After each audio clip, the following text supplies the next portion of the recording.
Um, Pleased with our team's performance today. I thought Notre Dame played really hard, and obviously Marcus Burton is a terrific player. I mean, he's so hard to handle, and did a terrific job for them. But our offense tonight was really, really good. Just very efficient. We've continued to share the ball, and to have 3 guys have 5 assists and no turnovers is terrific.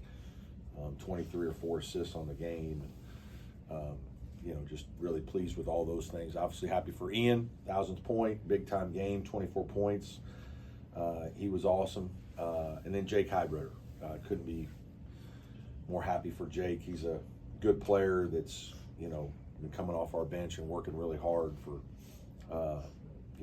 all year, and sat out last year. He was a really good player at Air Force. He's a good player here, and I'm just, you want good things like that to happen for somebody who sacrifices and works as hard as he is. I think he's really improving, and happy to see him have a big game. I thought he was very good defensively too.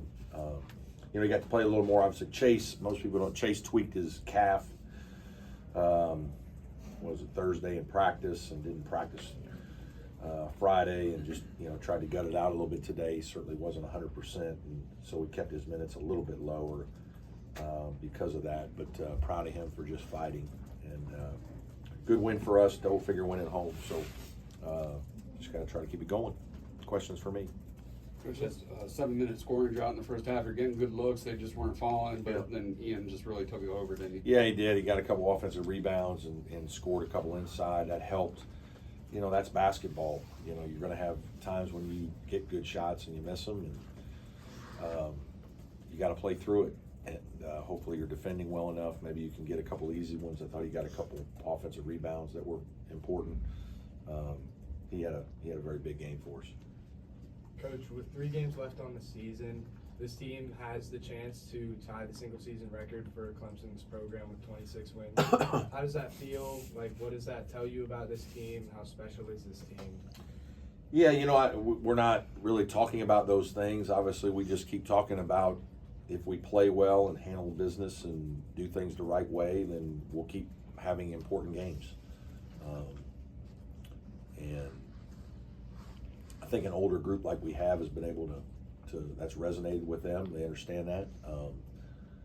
But that's obviously a testament to how well they've played, how much they've been prepared. It's really hard to do what they've done, to win this many games and to be as efficient as they've been. I'm proud of them. We're just going to concentrate on Virginia next and see what happens after that.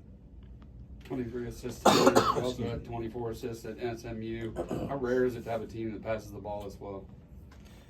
Yeah, it is. I hope we have teams that share it like this, in the past. Maybe not as many that, you got to have a lot of guys making shots. That's not easy either, is to have guys who can make this many. That's part of why we're good, is we do have a lot of different guys that can score. But they're a very unselfish group. And they're like that every day. They're like that away from here. They're not like it just on the basketball court. They're a good group of guys that like each other, and I think it shows in how they approach things, and certainly shows in their play. Coach, how have you seen Ian grow as a leader this year, battling through injuries and coming through that? Yeah, it's not been an easy year for him. He's had a lot of knick-knack things, and whether it's calf strain and back, spasms, and fell on his wrist, and his wrist's been bothering him, and he fell on his hip, and his hip's been bothering him, and he's, he hasn't practiced all the time because of it. But he's a warrior. I mean, he wants to compete. He wants to win. He knows this is his senior year. He's trying to have a special year. He's not the most vocal, serious leader, but he's like a fun guy who's in the back of the bus cracking jokes and in the locker room having a good time with everybody. And he's just a guy that guys like, and they like to play with him because they respect how hard he plays and the fact that he does play when he doesn't feel 100%. He's just going to do what he can do for his team, and he's been like that throughout his career. He's obviously been a joy to coach.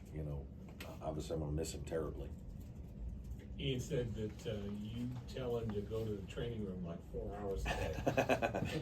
Yeah, he's this year especially. He's always been a guy that's had to go in there, but this year has been more than even usual. And sometimes that's a better place for him than practice right now. He just has, he's just got a lot of things that have, because he plays so hard and he's fallen down, and he's just one of those baby elephants that it's not easy. And but he's very committed and always been a team guy and certainly a fun guy to coach. Coach Shrewsbury said you guys should have multiple all-league players this year, just because of the success you guys have had. What does that kind of mean coming from him? Yeah, I mean, obviously, you're appreciative of the coaches in our league. We got a lot of good young coaches. Coach Shrewsbury being one of them. He's a terrific coach, and he's going to have Notre Dame doing really well. And obviously, I'm excited because we have a team that has played well. We perform like a team that's one of the better teams in our league, and because of that, we have all conference players. Those are the guys that should be on the all conference team, or the guys that are on the winning teams. And obviously, I'm proud of these guys because of how hard they've worked, and some of them haven't really developed. It hasn't been easy for some of them. They've had to grow through their careers, and certainly they're having terrific seasons now. Coach, I asked Jake about what clicked tonight, and he responded and he just made his shots. Was there anything that you saw from behind the scenes? No, not really. I think we feel like he's really improved defensively.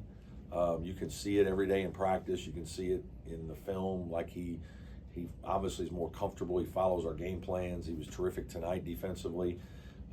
He does a lot of little things that are beyond like the 4 out of 7 threes. He's an unbelievable cutter. So he moves without the ball, and sometimes he just opens space for other guys because of his hard cutting. He's not a guy that's chasing the ball down every time like some guys do, and so he'll cut out of the way to let somebody else make a play. His hard cuts get him shots certainly, and it's great to see him knock 1 or 2 down, and then he just kind of gets himself going. He made a couple tough ones tonight. Those were big time shots. I thought he played great in the second half. Going into the under 8 timeout, Notre Dame had just cut the lead to single digits, and then you guys kind of blew it back open. Yep. What did you say to your team in that break?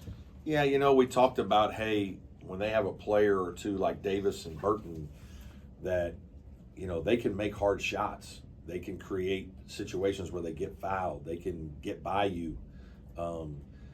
You have to be on point all the time, every possession. And, we didn't have a lot of bad possession. We had a 17-point lead, and I thought our possessions were good, and we didn't turn it over. I thought we got like 3 or 4 really good shots, 2 on the perimeter, maybe 1 or 2 inside. We just didn't make them. And they came down and made a couple.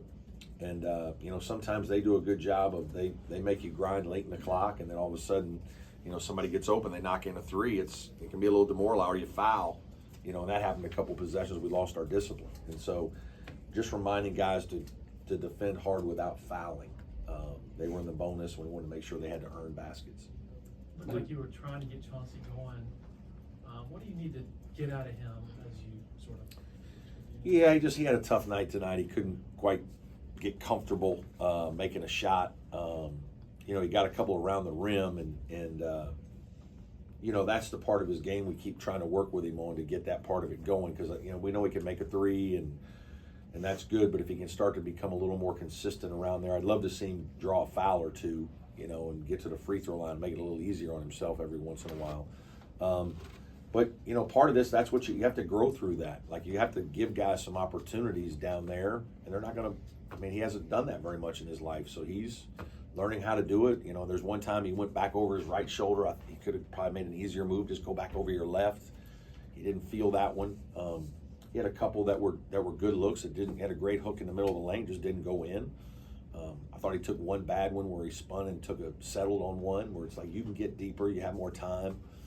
But that's development. You just got to give a guy some chances, and he's got to play through it. And there's been games he's got those balls in the basket. Today was a night he didn't, but he'll be fine. Brad, big picture, why do you think your program is so successful integrating transfers into the system and kind of seamlessly fitting into what you guys want to do? I think there's a lot of reasons. I think number one, we've had a great group of guys that are already here that have established our culture of how we do things, and there's just kind of the standards with which we operate, and those guys make sure that the new guys understand that, and so that's part of it. Number two is I think we recruit really good guys who want to come in and like the way we do things and know they're going to be coached, but know if they pay attention that they're going to have a chance to be successful. And I think we're honest about our, what we need from them. So when they come, they know what they're getting into and what it's going to be and what their roles are. And so there's an acceptance there and understanding of what it is, clear communication, recruiting. And then it's just a combination of probably a little bit of all of that, and it's, maybe a little bit of luck too. It's worked out. The guys have fit what we've needed and obviously have had success as they've played. How's Christian doing? He's getting better. He practiced a little bit yesterday. It was kind of a game time decision and just didn't feel like he could go, so we didn't try it. Any more questions? All good? Sir. Okay, thanks everybody.